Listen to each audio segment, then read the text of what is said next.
Holy Deadpool copycat Batman! Tiki here. And Blue Dragon 5. And welcome to the SpoilerCast for the latest and maybe greatest installment of the DCEU entitled Birds of Prey or the Fantabulous Emancipation of One Harley Quinn. Did I say that right? Yeah, no, you got it. Probably not. No, you got it right. Really? Just the Fantabulous Emancipation Birds of Prey of One and Harley Quinn? Yes, Birds of Prey and the Fantabulous Emancipation of One Harley Quinn. All right, so this is the spoiler cast for Birds of Prey and the Fantabulous Emancipation of One Harley Quinn.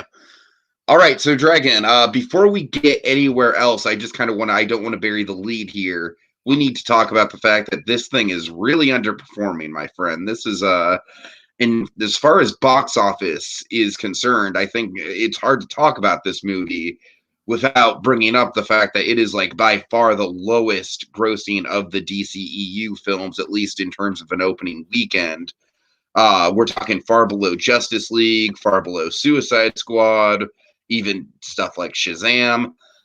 Dragon, of course, 2019 was a pretty banner year for the DCEU with the, kind of beloved fan favorite comedy of Shazam. And then, of course, Joker, enough said. So it's interesting now that we've got the next DCEU movie of the 2020s.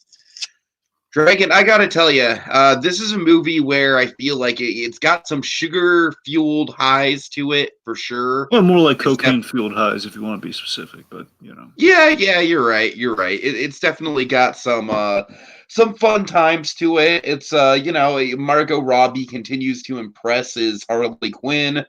I think there's some really fun, Batman characters that we haven't seen in a big screen movie before. I love the dynamic between Black Mask and Victor Zsasz. We'll get there. But other than that, Dragon, I gotta tell you, I think the big problem with this movie for me is that it is pretty damn, and I'm curious what you have to say about this.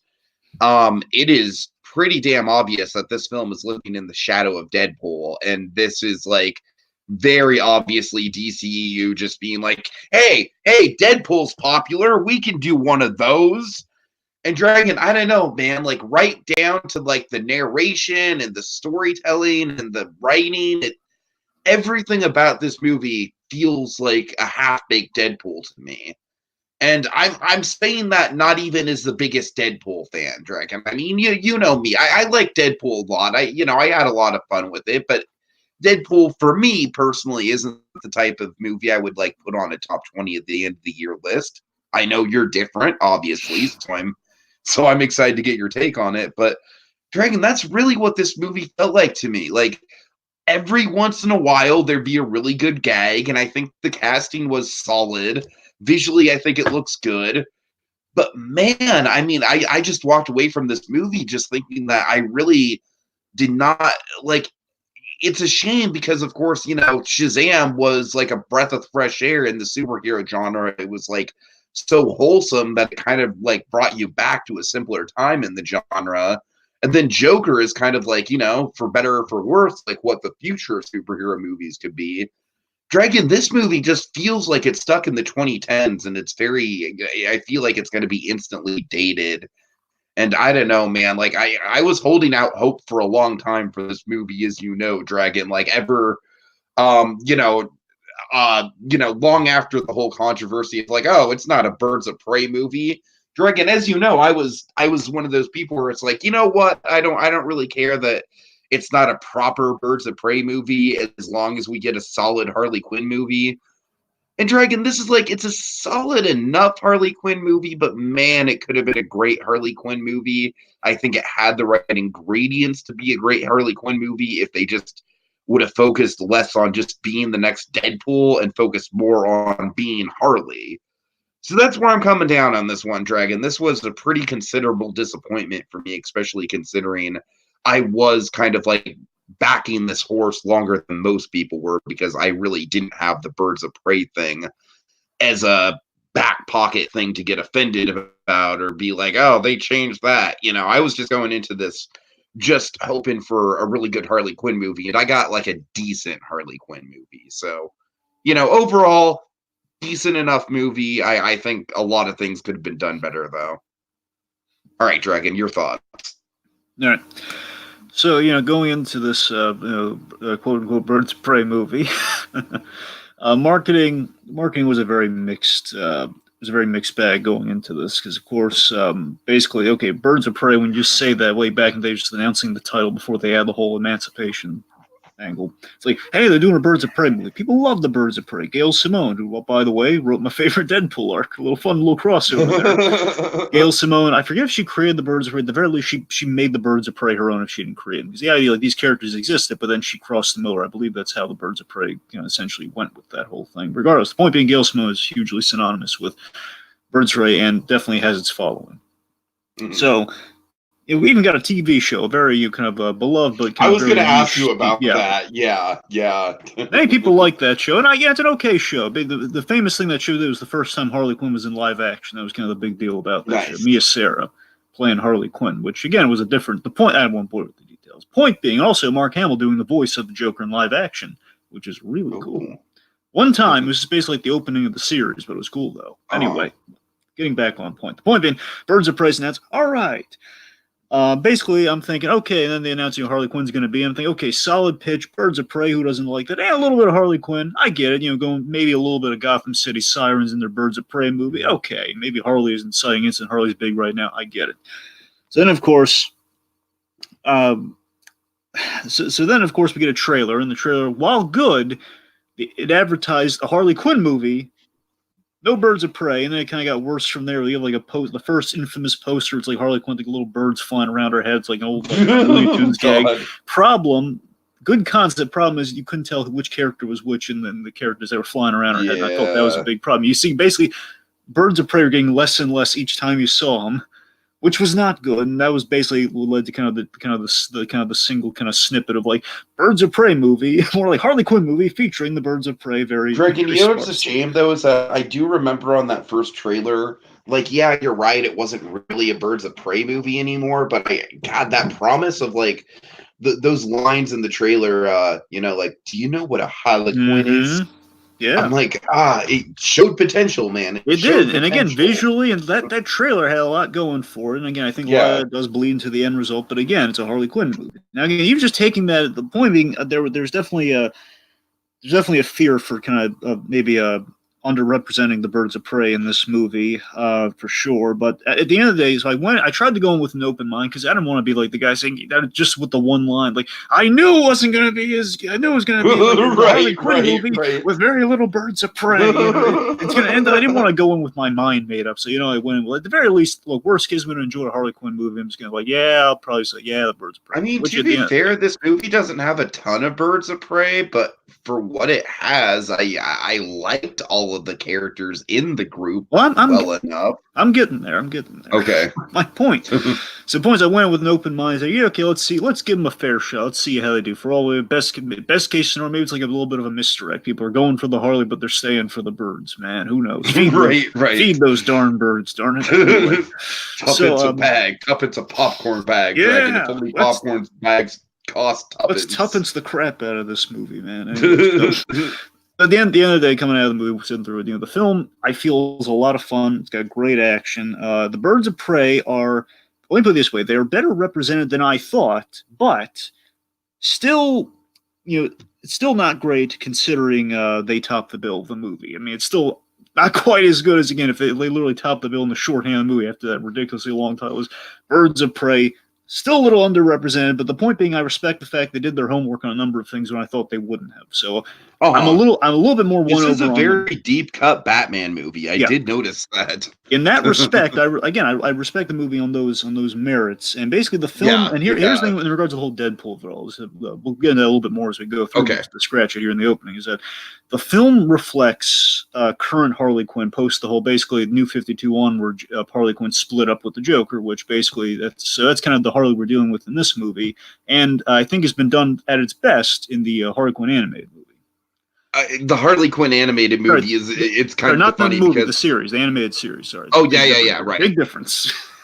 Of course, but it's oh god, yes, big difference. Yeah. Jesus Christ. But it's funny because both Suicide Squad, of course, Suicide Squad had Assault on Arkham, and now this has the Harley Quinn show to kind of basically be like, step aside, live action movie. We'll show you how it's done. So let's to get into the Deadpool. Let's bridge into kind of the direction and the style of the piece. Let's kind of start there. Let's kind of get some. So I guess we'll start off with the Deadpool response here. So can I sure. Can I jump in? Please, by all means. I'm just gonna throw a subject out there, and then you kind of tell me what you think of it. All right. So, Dragon, I think by far the biggest problem with this movie from a script level is the narration. I mean, man, I can't tell you how many blockbuster films in general have this problem, and I got to tell you, man, it's a big problem, especially when it comes to rewatching movies and my desire to rewatch them. Man, it's like, I mean, few films can get away with this. Inside Out, for example, can get away with this. I just rewatched Inside Out recently. Totally holds up in spite of the narration stuff. But man, the Harley wannabe Pulp Fiction jumping around and then oh wait, let me start over and then let me flash forward to 2 minutes ago. Dragon, I just think the card was just played way too much with that stuff. What do you think? Honestly, the narration, I'll admit, again, been done better in other places, especially what we're kind of in the style of, as you've said earlier. Been done a lot better with a directly fourth wall breaking character. However, it didn't bother me. It really doesn't bother me, but I get that, it's not... I think there's a bigger plot problem than narration. Narration is not what sinks the movie for me. The main plot of the whole thing is really what we'll get there momentarily. Let me just speak to the main plot of the whole thing is not great. It's really we'll jump to the plot real soon. Let me start with this. So Kathy Ann, she directed this. I think she did a really solid job with it. I mean, I could have seen her doing a Suicide Squad movie. Visually, it's great. I really do think it pops. She does exposition a whole lot better than the Suicide Squad movie did. You got to give her the points. I mean, I'll give you that. I'll give you that, but I do think it has a similar problem to the Suicide Squad movie of all right, when is the exposition going to end and when is the actual story going to begin? And Dragon, I mean, like I said, this is it's becoming a pet peeve of mine. So I can't really critique it for this movie in general because it pops up in a lot of other movies. But to me, kind of the running narration is almost getting as annoying as a liar revealed or something like that. It's just, I feel like it's a crutch that screenwriters lean on. I don't know. And don't get me wrong, when a certain character like a Deadpool calls for it, it works, if you have the right screenwriting team behind it. But like I said, with this narration, all I thought the whole time through was, man, this feels like they want to do a Deadpool style narration, but they're just not hitting on the pulse of what makes a Deadpool narration work. All right, so let me hit on the Deadpool of it all. Okay. So basically, how they're definitely in this movie. They're egg salad sandwich. Aren't I quirky? Okay. I'm sorry. Look. So the movie definitely plays into a trend of Harley Quinn these days. I mean, basically, this current Harley Quinn, again, I want to emphasize, done better in the animated series. They struck a far better balance of it there. But in the comics, what all that's based on, kind of what this movie's really trying to take a bite at, is that, for better or for worse, Harley Quinn has become DC's Deadpool, unfortunately. And basically, the film is riding Deadpool's coattails in kind of reflection of that. So I can only fault him so much on that because that's kind of what she has become with the whole split from the Joker, independent Harley Quinn. For the most part, again, done better now, but for the longest time. Dragon, I feel like that's easier for me to swallow in comic book form than it is in live action form. I know, but that's the interesting thing. So basically, they adapted kind of something that people have been trying to. I think people finally gotten used to in the comic, basically, but now we're seeing it kind of mirroring the style of the Deadpool movie, which is trippy. Right. That's the thing. It's a little trippier when you look at it that way. It's I don't know if that's really okay. I'll give you an example. It'd be like if Marvel rebooted X-Men and suddenly Beast was the most smart-alecky, smart talking character in the X-Men team, right? And less than a year later, the MCU reboots X-Men, and all of a sudden Beast is your Wolverine. He's oh my god, why is Beast front and center the whole I mean, I like Beast, but why is Beast this whole You know what I mean? It's a little bit like that. I think so. I mean, that's the thing, Tika. Basically, at the end of the day, it's really we're reflecting kind of her status in a love it or hate it way. Basically, if you like this kind of Harley, in kind of the one we're adapting here, basically they're just kind of taking that into the cinematic realm here. And again, it's Frankly, a divisive Dragon, Harley. I know a web series that does Harley Quinn a lot better than We this do. movie does. That we do. But you see what I'm getting. Basically, again, that's a Harley that's paired with the Joker, though. That's the difference. Yeah. That's what I'm saying. It's basically it's reflecting kind of like current Harley, love it or hate, which a lot of people are really divided on it still. And Sure.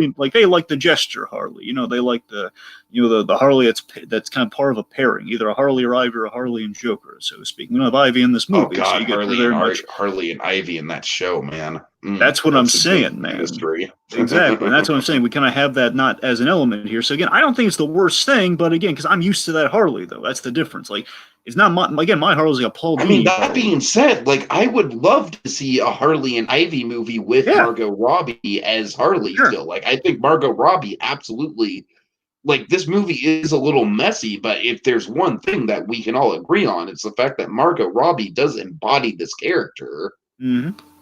But the really interesting thing about Margot Robbie in this is that she continues to impress in the role, but I'm almost convinced that she's more tailor-made for this Harley than the traditional Harley, and I don't know if that's just a reflection. I agree with that. Yeah. I think she's more like when we saw a glimpse of in Suicide Squad, and some people again weren't 100% on. I think this one's like a little bit more like, okay, she's a little bit more for the solo Harley. I can only imagine how much better she'd be if she would pair like with an Ivy, as you said, going forward, which could be really interesting. But that's what I'm saying. Like a Harley post the Joker seems to be Margot Robbie's true in for this version of Harley, which again. Again, it's kind of similar to the animated Harley in that it's into the new, the DC universe Harley. Anyway, now there's so many animated Harleys. There used to be just one animated Harley. Now there's several. Into the Harleyverse. Oh God. Anyway, that could actually happen. I do. So basically, this is Harley kind of in the Mary Tyler Moore phase. Like she's going to prove that she can make it after all. Dun, dun, dun, dun. Dragon, you know who the joke character from Into the Harleyverse would be? Oh. It would be the mascot for Harley Quinn's Crazy Coaster, the coaster that I've never once seen operate in 3 years at Six Flags Discovery Kingdom. I can take it the stuff I can't tell you about that new Harley show, but... Okay, fair enough. Okay, anyway, so wait. Just they don't actually reference that ride, do they? Well, not specifically, but oh man, now you've piqued my curiosity. Okay. Anyways.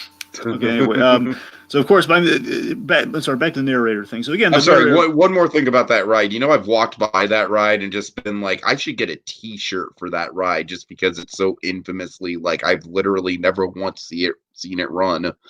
Like I should get a T-shirt out of like the opposite of love. Basically, a spiked shirt. Pretty much like Harley Quinn Chaos Coaster, folks. I wish I could do it. I've had plenty of chances to do it, but the park won't let me. Anyways, so back to the narrator things. Of course, the egg sandwich. I think the egg sandwich is a really funny runner. I gotta be honest. The egg sandwich, Dragon. That's where you and I are. I had a feeling we were going to differ on this, but that to me was kind of like. Kind of the definitive, like, oh, we're trying to do Deadpool. Hey, Deadpool likes his chimichangas, right? We gotta give Harley Quinn her own chimichanga. Of all the Deadpool similarities, there was one thing that really bothered me as a Deadpool fan. Okay, is one not like really bothered, like under my skin, but just kind of like annoyingly. It's like, oh, so close, but still. Where Harley Quinn beat Deadpool to one thing, and it really bugs me. After the whole adventure, they went to get tacos.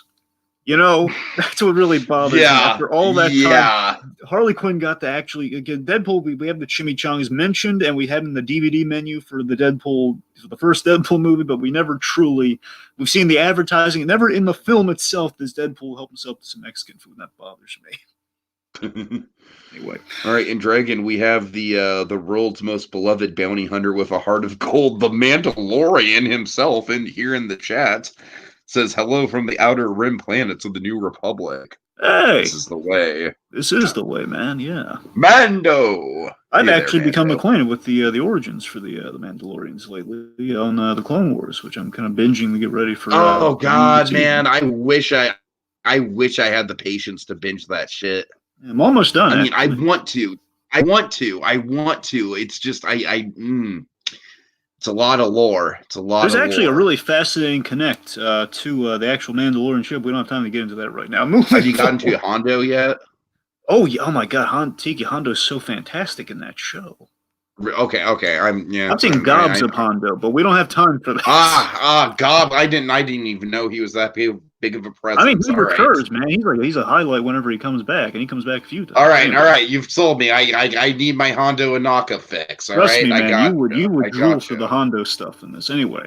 Okay, so my point is the egg sandwich. I'm going to use the egg sandwich as a springboard on something relevant here. So the egg sandwich, basically, the egg sandwich is somewhat of a connective tissue device, and it's kind of our inciting incident. I prefer this inciting incident to kind of the other connective tissue that we have in the movie, which essentially is our main plot, which I don't care for. So the main plot, the biggest problem with the reason I really had trouble with at the end of the day, I'm so hard for me to describe how I felt about this movie to other people because again, it's like if I'm telling somebody who has no idea what the whole ins and outs. It's a weird enigma, man. It really is. Because again, I like a lot of parts about I like a lot of elements of the movie, but again, I can't really say. And people say, "Oh, are there any good guys?" And I'm saying, "Well, yeah, but no," because again, the Birds of Prey in the comics, yeah, good guys, but here and it's like Black Canaries in it. Well, yeah, but this it's like I can't. It's really frustrating to describe this. I would say maybe the movie, most screen accurate would be probably Montoya. Pretty much, but put a pin in Montoya here. One time, but so this thing will bring us to all those characters. Let me talk about the plot here. So, real quick, the biggest hole in the plot for me, the whole Bertinelli fortune coated on a diamond thing is a hard sell for me. It's such a hard sell. You know why it's a hard sell for me, Dragon, specifically? Because it's swallowed. Well, I mean, yeah, but because of Uncut Gems. Is there a diamond encoding plot in that? No, but I mean, obviously, Uncut Gems very much, centers around like a diamond that Adam Sandler wants to get back. Sure. So I was very much watching this, and I was like, well, I can't I already saw Uncut Gems do this same premise so much better and so much more captivating. I don't know. It's hard for me to get into this. We have someone like Black Canary saying, I'm not a Harley Quinn. I'm not a Harley Quinn. And then we have Harley saying, I disagree. She's kind of like saunters off. Okay, anyway, ridiculous Uncut Gems references aside here. So basically, this diamond was kind of our big. The Birds of Prey, the whole movie hinged on this diamond plot, and that was the real connectivity of the film. And I thought it was really flimsy. Like this is really what brings in in the Birds of Prey just already in the marketing does not fill me with confidence. And then you have, they're all bonded essentially by this diamond plot, which is even flimsier. And it just kind of devolves from there. It's like, first off, why would you put all that information on a diamond, first of all? Why would you encode it? Like your whole criminal empire on like a little itty bitty diamond. I mean, yeah, it's nice, and I get it could be an important heirloom, but it reminded me of the Wavefinder from the Rise of Skywalker. It's just like, okay, like this very, very, very plot heavy device. All right. I mean, not only is it that, it's the fact that, Bertinelli diamond. Let me emphasize that. Bertinelli diamond. Huntress, for the kids who may not be aware, Helena Bertinelli. Yeah, okay, so follow me. So Bertinelli, again, not at one point in this movie does she even care about or even know what the heck this diamond thing is. You know how little I know about Huntress, Dragon? How little do you know about Huntress? Okay, when she was being introduced, I thought that we were being introduced to Carmilla Falcone. Because it's like, daughter of a mob boss. I'm like, ooh, I know who that is. Do you mean Sophia Falcone? Yeah, I mean Sophia. Yeah, I'm sorry, I was struggling to come up. What do you think of Soprano? Have you seen? I don't want to put her in the spot here, but I mean, because Edie Falco's on my mind recently with a new show. Have you seen Carmilla? Yeah. That's probably who I'm thinking of. Yeah, I'm sorry. Anyway, it doesn't matter. Okay. Point being, So of course, like the Helena Bertinelli kind of flaw and all that really is really apparent. Just like, okay, but because literally not just any diamond, it's the Bertinelli diamond. So I mean, and it gets even looser from that. Then of course, it's after all of this, Cassandra, which I'm gonna rant about Cassandra momentarily, by the way, but Cassandra, just to say it, Cassandra is the worst part of the movie. I'll get there, believe me. My point is, like, literally, Cassandra literally just needs to cough it up, and then the movies, all of our problems are solved. After all that X-Lax, after everything, after all these people shooting. Oh, there's no way. There's no way. I mean, I don't care if you make the joke about her having a stomach of steel or whatever. You know, it's like what I'm saying. Like, just because you make the joke about it, Dragon, doesn't mean you can just like write it out. You know, I mean, literally, people are getting shot and everything. She's duct taped to a toilet, for pity's sake. Nothing really. Like a whole guy covered in scars who's like saying "cut it out of her" and no like ploop. Nothing? Really? Right. And it's an R. You can get away with it in a PG-13 movie. Even an R movie, you can't just like little ploop of scare in the moment to solve the whole problem. No. And Cassandra Cain, I mean, it's like outside of one moment on the staircase with Black Canary, we really don't know anything about her on a personal level. It's like she feels like she belongs in a Shazam movie, Dragon. Oh god. Okay, let me unfurl the Cassandra wound. Oh god.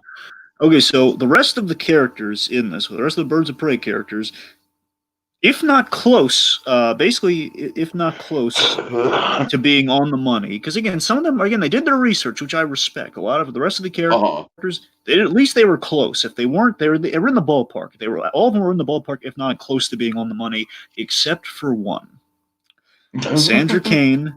And the only similarity is young Asian girl. That's the only similarity to Cassandra Cain. In the comic, is she a skilled pickpocket at least? I mean, she's skilled pickpocket, but I mean, let me tell you just in one sentence, Cassandra Cain's whole thing. Okay. Basically, she's a mute character. I mean, like, she does, like, sign language. I mean, rarely does she ever speak.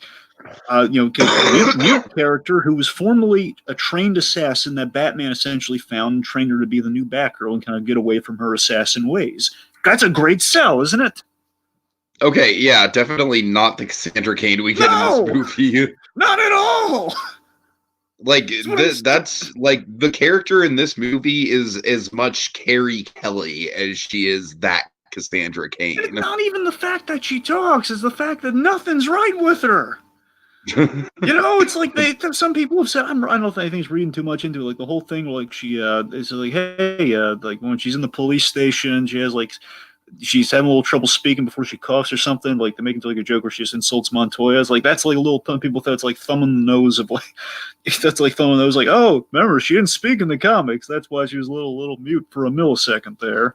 A lot of people I don't know, the point being, it just doesn't help at all. The point being, here's the thing. She's only featured, basically, she's only called Cassandra Cain in this movie because many a time, again, I want to make clear, I'm not a huge Birds of Prey. I'm familiar with the Birds of Prey. I know the gist of them is. I've seen them adapted a few times, and I've read a few of the books. I don't know all the ins and outs. The lineups change is what I'm saying here, but the core, you have two players, much like a Captain Boomerang and a Deadshot in the Suicide Squad. You have Huntress and Black Canary. They are the Birds of Prey, and then the third one usually is Oracle.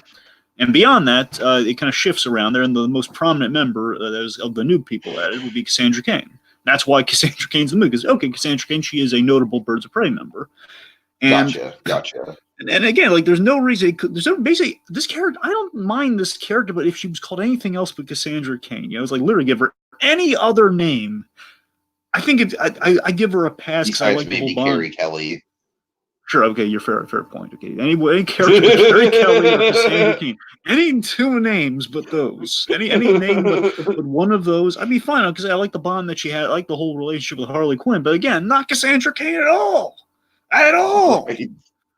Not one iota. I mean, here's the thing with the bond with Harley Quinn is, again, it's like they're just taking, like, oh, hey, you remember Logan? You remember Deadpool 2? Remember Russell? Right.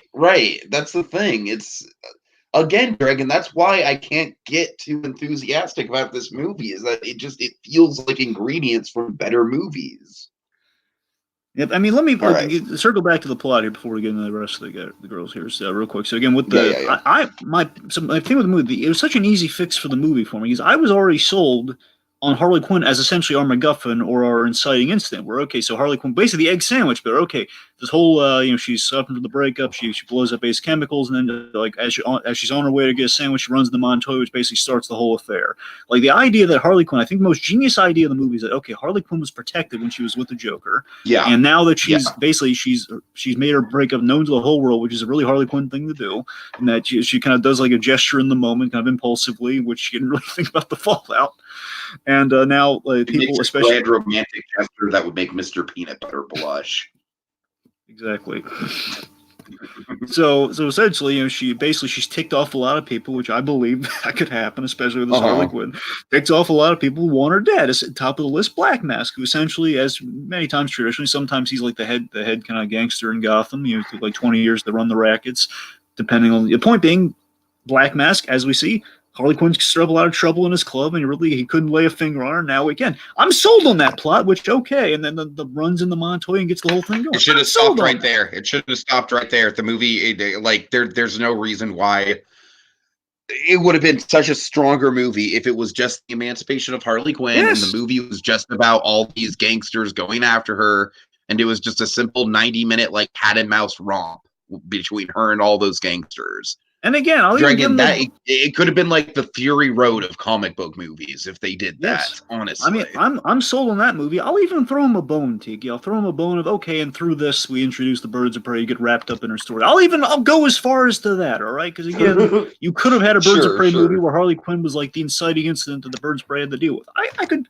see that. It's not what we advertised, but kind of like how we should have had a Suicide Squad movie where Joker was the inciting incident. Exactly, like we saw with Assault on Arkham.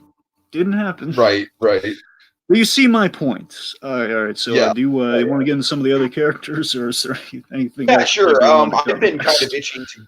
I've been itching to talk about Huntress because I think, Dragon. I am like 99% sure that Huntress in the comics isn't like some really stiff, socially awkward character, but I love that they turned her into one. This is like one of those like adaptation choices, kind of similar to what I imagined they did with Black Mask, where it's like, well, I'm sure that's different from the comics, but it's fun. It's a fun choice. Yeah, so Huntress, of course, played by the wonderful Mary Elizabeth Winstead. Oh my god! So of course, Huntress. I'm kind of developing a crush on her, Dragon. No, she is quite wonderful. All right, so Huntress was the best balance of the Birds of Prey stuff in the movie. I will say that she was the best balance. And again, it was an interesting take on her, which you're right, different from like. Let me put it this way: it's not quite my ideal Huntress, which my ideal Huntress is the Justice League Unlimited version, which again is not like the 100% like that one is a little bit more murdery in the comics. But again, pretty much murdered before she became a superhero. That's the idea. She kind of started off as an anti-hero turned hero. That's the story of Huntress, which you kind of glimpse at here. So again, it's following the same beat. So essentially, the story is there. So again, my point is, it's not like it's not 100% my ideal Huntress, but it's a Huntress I could work with, no question. I could glom on to this. But like I said, like with the character flaw they give her, I think it makes her like way more relatable. Yeah.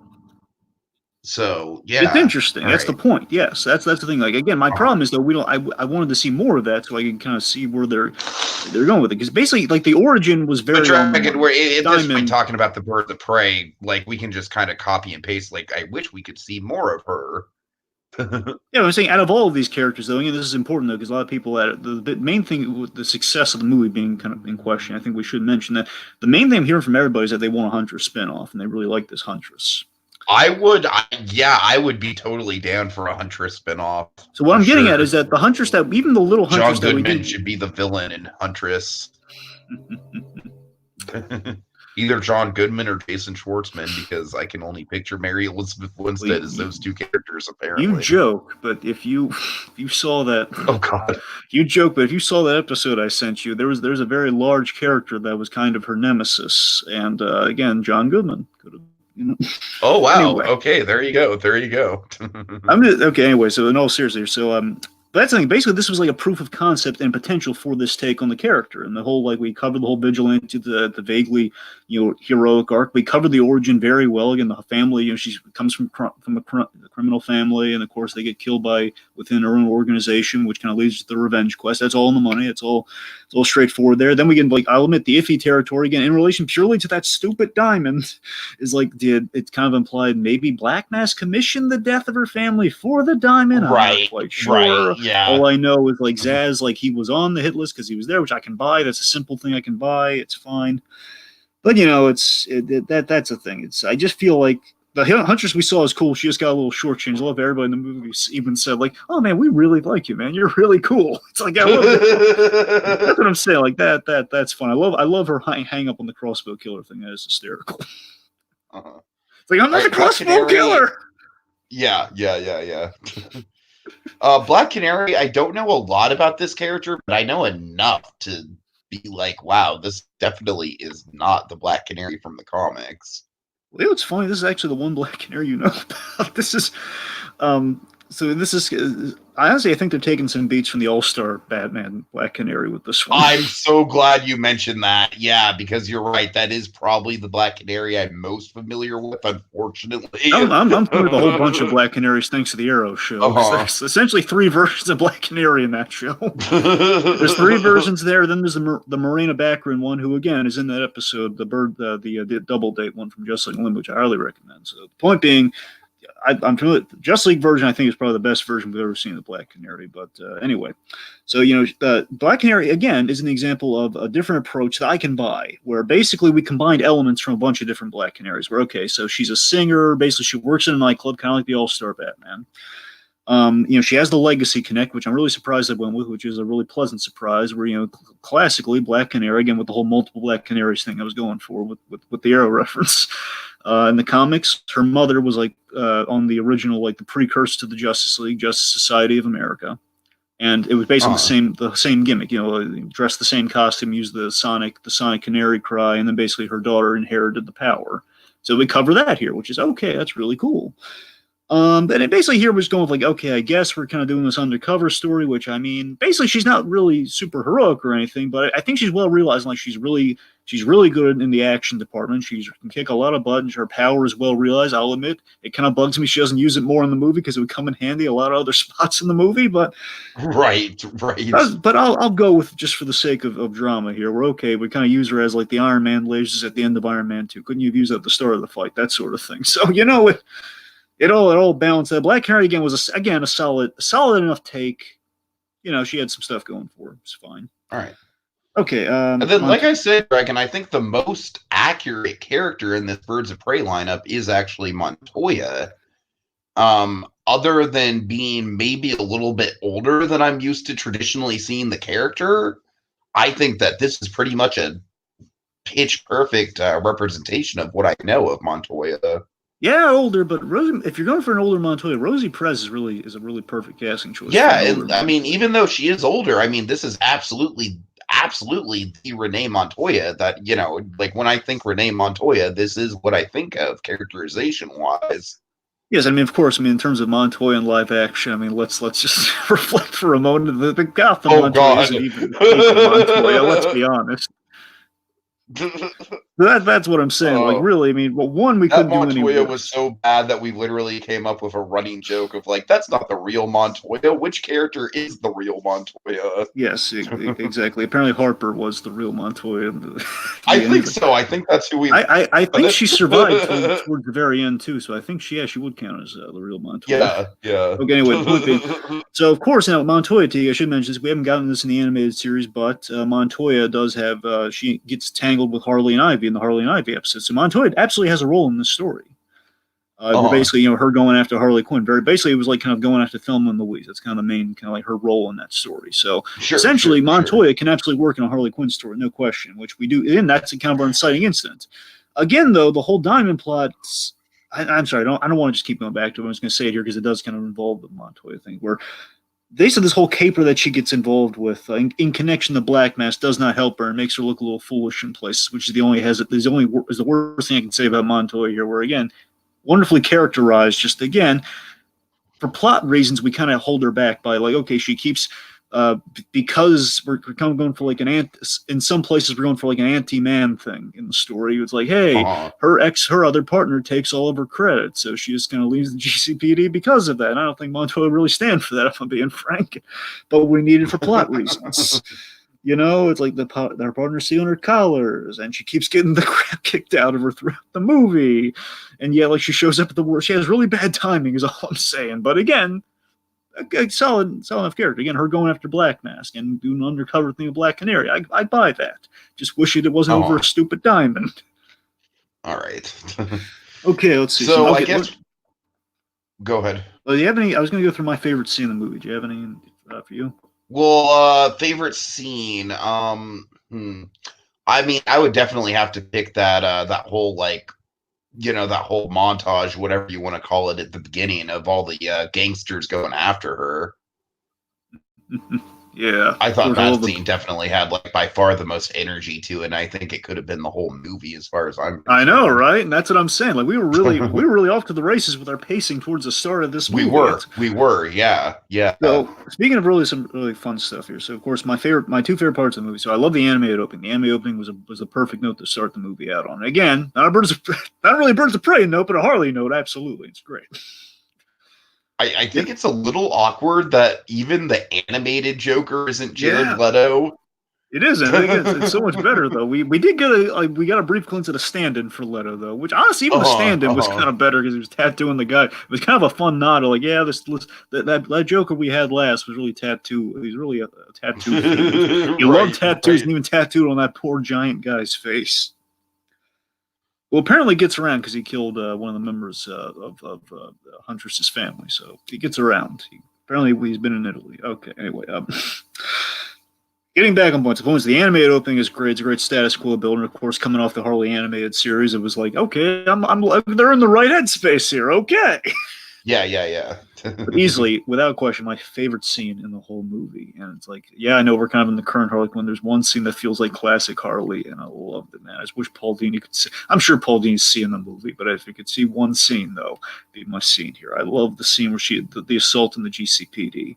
With the pop gun. Oh yeah, man. That's definitely the other highlight scene for sure. Easily, because I love this is what I'm talking about. If I had when asked, I can't help but think of this scene because again, this is like the reason to see the movie for the scenes like this, where it's like there's great action, it's classic Harley. She has the pop gun, the famed pop gun with all the different shells, which she's shooting like confetti and bean bags and like like the smoke and the paintball gas and like oh my god, it's great. Then we escalate to the evidence room with a lot of great kind of action. That's kind of a little bit more the modern Harley, all the violent stuff that she's doing, which again, like that was the fun of the movie for me.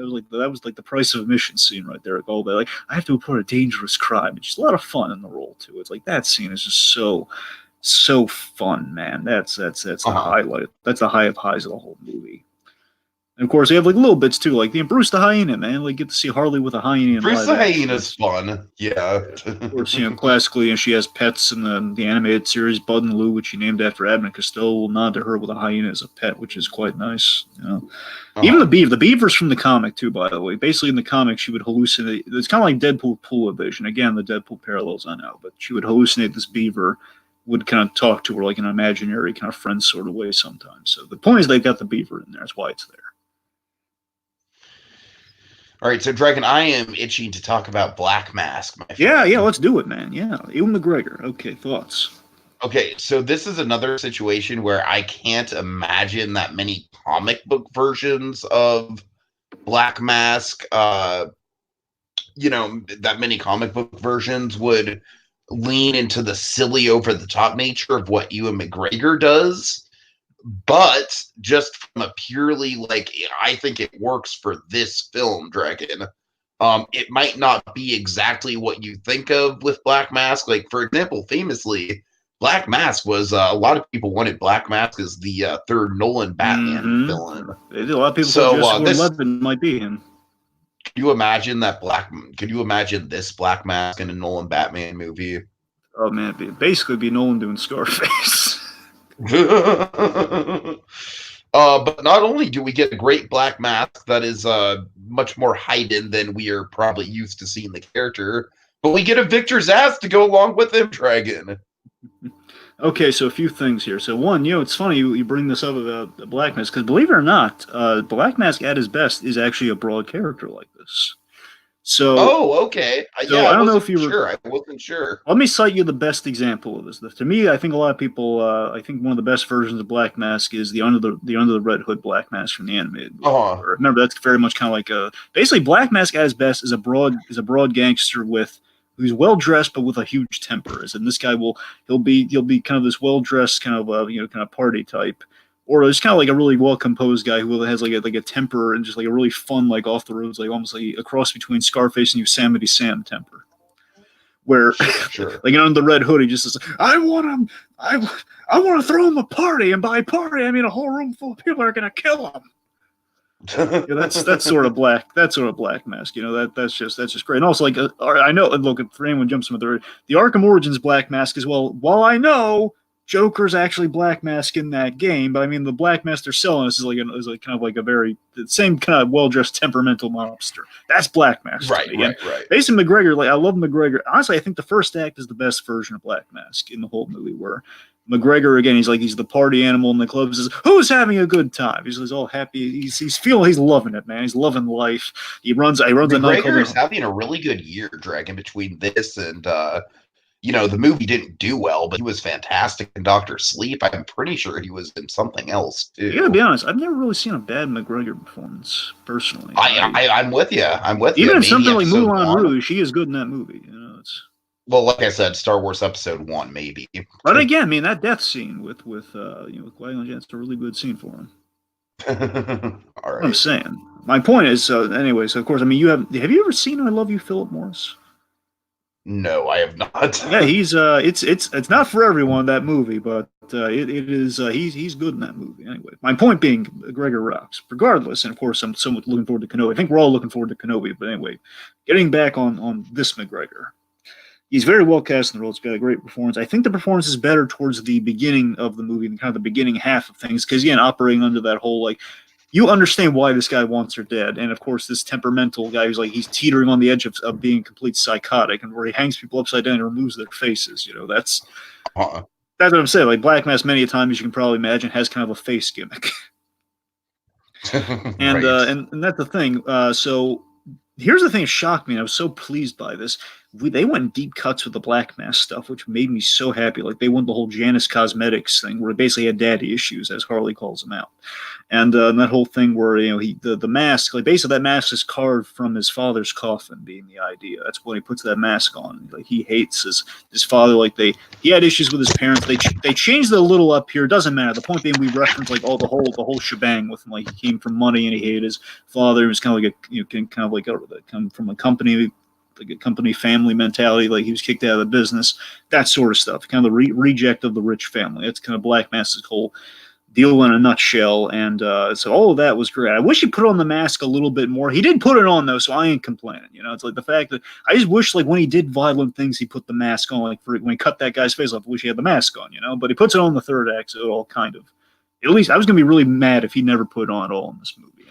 Oh, I bet. Yeah. That was the biggest thing I was worried about with the posters and everything. Oh, God, he's not even wearing the poster and the mask. He's not wearing the mask and the poster. Oh, God.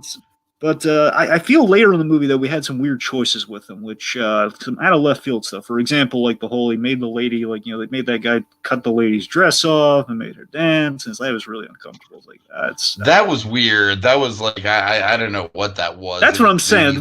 That's what I mean by like the second half of the movie is like where we get like I was loving where we were going with him in the first half. Like he has like the collection of Black Mask and it was going on about right. Then later on it's like okay, now we're just I don't know what we're saying with him. Also, it's kind of a vaguely transition to Victor Zsasz. There's kind of a vaguely homoeroticism vibe going on with him and Zsasz, which I'm not sure how I feel about that, but it is what it is. Like Zsasz is really eager. I just like seeing Zsasz in here at all. Again, no, it is great. Like it's kind of the Montoya thing of like, oh, it's just cool to see the character on screen. Yeah, Zsasz was cool. Here's the thing. There's a really fun pull with Zsasz though.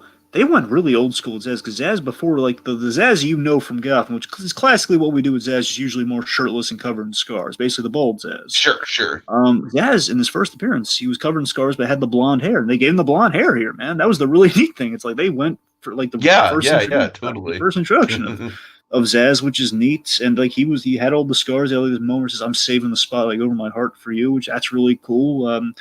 I got to tell you though, it's like that again. It's the buzzword, man. The scene, there's only one scene that really makes Zaz look bad to me. It's that diamond scene where basically it's pickpocketed from, makes him look kind of stupid. It's like, oh, you know, I mean, he had a really good scene when he paralyzed Harley. He was like kind of having fun with her while she was paralyzed. Like, that's a Zaz thing to do, man. That's creepy. That's Zaz. Totally. Yeah. You know, yeah.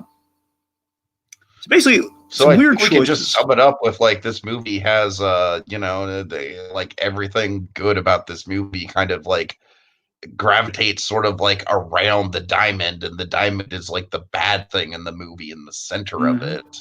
Yeah, I love how we use the real estate. I love how we use the real estate of Gotham itself. Like, for example, like the third act set piece of Amusement Mile is kind of cool. Oh, and the Founders Pier, like the whole pier full of like all the statues and everything. It's kind of yeah.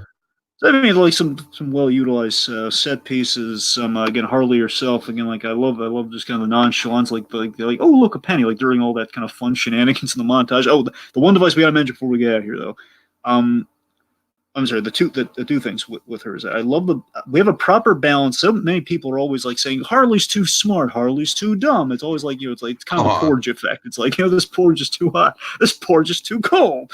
Where it's Harley's antics here mixed with her being actually a good we have these little interjections where she's being the psychologist. She calls people out, but then she like kind of nonchalantly switches back to okay, hey guys, let's get on to this shenanigan.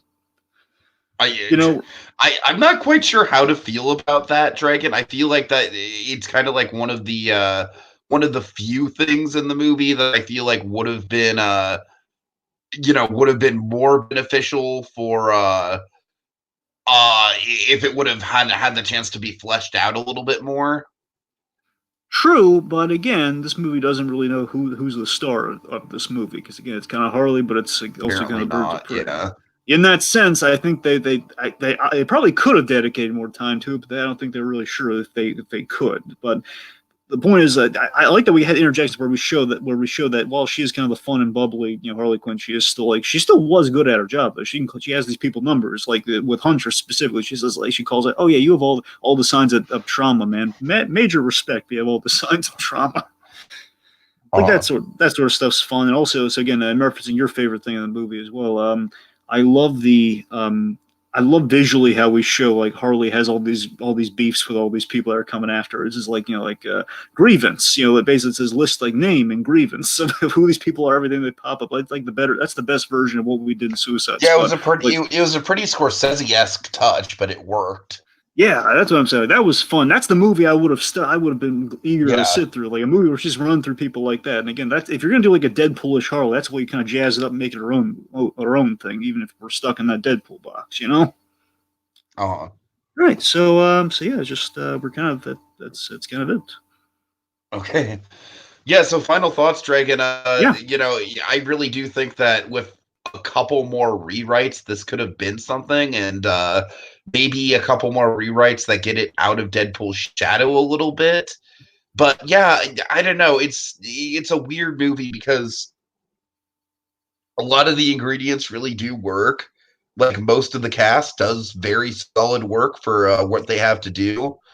It's just a movie that kind of falls apart at the seams just based on the plot alone, unfortunately. And we've got the one big diamond-sized elephant in the room that kind of like everything sort of revolves around it. So like I said, Dragon, this movie is like an orbit of really good stuff, but the stuff it's orbiting around is not good. So it's a weird sort of like half measure of a movie in a lot of ways, Dragon. And I do think it's kind of a shame because I feel like this movie could have been a lot more than the sum of its parts. And in reality, it really does end up just being like, a few of the sums of its parts can be taken away and enjoyed, but overall, it's not great. This is I would certainly watch this again. I just want to say this: I would watch this again certainly over over like the original Suicide Squad or over Batman versus Superman for sure. But I would say out of all the quote unquote like really good DCU movies we've gotten, like the Wonder Woman, Aquaman, Shazam, Joker. This is clearly at the bottom of that list. So as far as DCU EU rankings go, I'd say it's probably better than Batman versus Superman and Suicide Squad and Justice League. I would say it's better than Justice League, but it's not as good as like most of the more recent DCU stuff. So it's kind of firmly in the middle, Dragon. I think it could have been a lot better. Right. I think fundamentally, Birds of Prey, just as a concept, not just this movie, but just the Birds of Prey period, are essentially it's like Mike Grassman was like, it's a group of women who, in life and their origins, were victims. Hence the kind of Birds of Prey of it all. Like they were like in the little birds, or specifically, your Black Canary being the bird of all that. Of course, prey being hunters. All I'm getting at. The point being, you have these women who have Oracle was a big fixture of this team. Of course, this is like a Batgirl who was then crippled. Therefore, she was victimized by an iconic villain of DC Comics. So again, and there's the kind of the victim element. And we took these characters who at that time either had early Huntress, of course, with her origin story they got a glimpse of here. Again, Black Canary with the whole legacy connection. Sometimes some bad stuff happened to her at this time. But all these really great female characters who had they were dealing with a lot of trauma. They were made stronger when they were working together.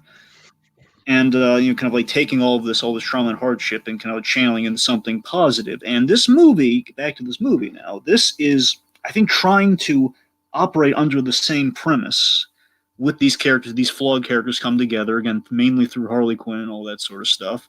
And again, we're kind of trying to tie it onto the whole emancipation of Harley Quinn angle, where again, she's trying to kind of separate herself from who she was really tied to for all these years. Now she's kind of tying herself to something a little bit more independence. Again, we're kind of trying to umbrella her under that Birds of Prey concept. But again, I can see the steps. I can see the seeds of where that story is. It just doesn't come together at the end. But at the end of the day, what we have is it's a fun, stylish action movie.